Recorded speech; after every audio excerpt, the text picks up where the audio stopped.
This is Cedar Park, Texas. We are a city of about 55,000 people. We're the immediate northwest suburb of Austin, Texas. 15 years ago, Cedar Park was a small city. It was pretty much just a bedroom community for Austin. What we saw 15 years ago is that we knew growth was going to come here. And so really the first question our city leaders asked at that time to our residents was, well, what kind of community do you want to be? And our residents answered that. Our citizens were really interested in us moving more toward a full-service city concept. They weren't content with being that bedroom community anymore.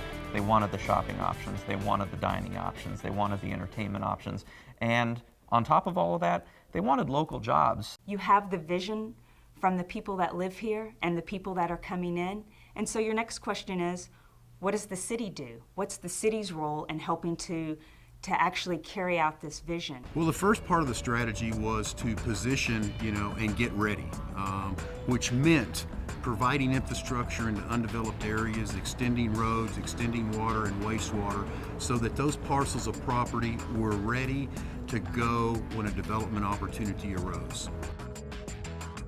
Well, in 1999, the citizens of Cedar Park really took destiny into their own hands. And what they did was take a half cent of our sales tax and they dedicated it for the use for economic development.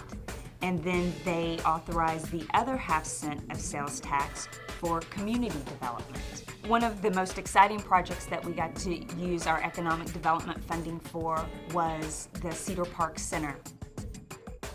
Cedar Park Center is a multi-event center for the greater Austin community. We've got an average of about 130 events per year. Well, I think it's given the residents a place to have good family entertainment.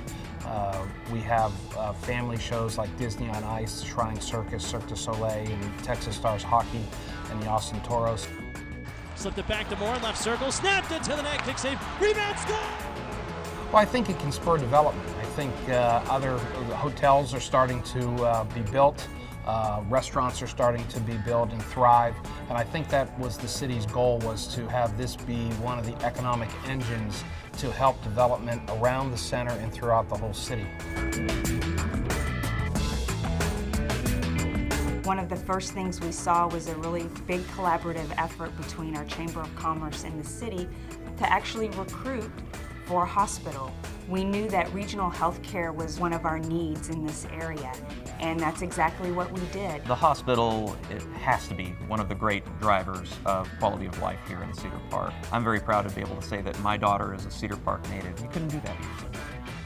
1890 Ranch was an opportunity for us to not only provide some services for our citizens, but also to be able to capture some of those revenues that were leaking out of our city and going to other communities. This is 1890 Ranch.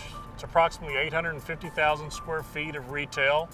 It was built over a 2-year period and planned over about a 4-year period. It consists of 100 acres of land and roughly 75 different shops.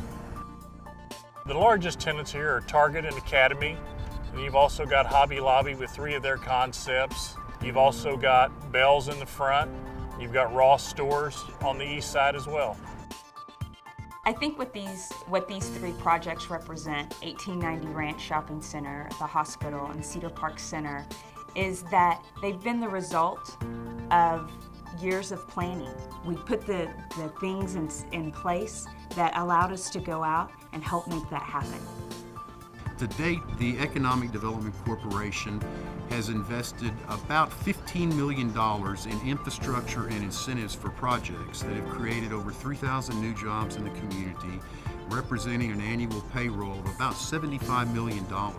And the capital investment of all these projects is approximately $250 million that is now on the ground that wasn't here 10 years ago. What we're trying to accomplish here is to combine larger city amenities while trying to retain the small town values.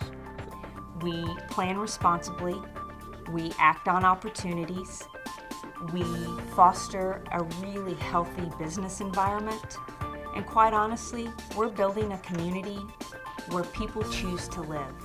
I chose to live here. I raised my family here. I have a feeling that years from now I'll look back on this and really miss it. We have something really special going on here. I'm very honored to be a part of it.